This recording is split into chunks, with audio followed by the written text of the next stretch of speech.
Hello all, thank you again for watching my videos. I got caught in the rain earlier, so my hair is completely destroyed.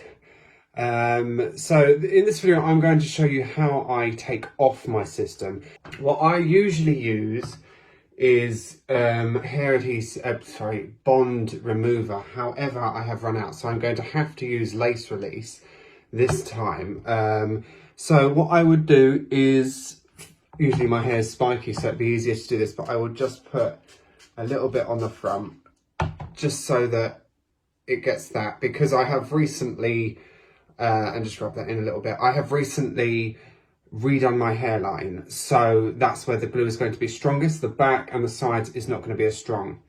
So what I would suggest you do is, I've seen people, they take it from the front and lift it and take it back that way.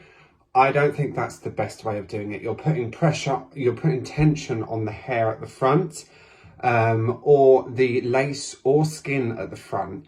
And to me, that is damaging it. It's the most gentle and part of the system that could break the easiest. So I start from the back. So what I do, I just get my fingers underneath where the system is, and I'll put a bit of lace release in there.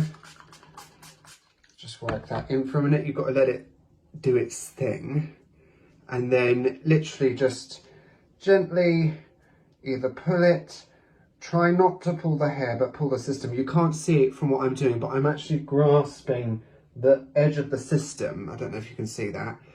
And then I would just very gently just pull it away from your scalp. And as you can see, it then comes off easily. As you go, you can add a bit more. That's absolutely fine. I wouldn't always recommend using lace release on your scalp, just because it is quite harsh compared to like a more gentle solvent remover. So just pull it very gently, and there we go. There's just a bit of tape stuck there, and then there you go. There's just that one bit of tape that don't want to come off, and there you go. So then that is it off. This is what it looks like underneath. It's not very nice. So then you are left with your scalp, and it's off a lot more gently and easier than if you were to do it from the front back. I don't like doing it that way. And then I will just put a bit of this on there, just to all the glue that is left on the scalp, just to loosen everything up. And then what I will do, I'll get in the shower and remove it all. Okay, so that's how I remove my system. Okay, see you later, bye.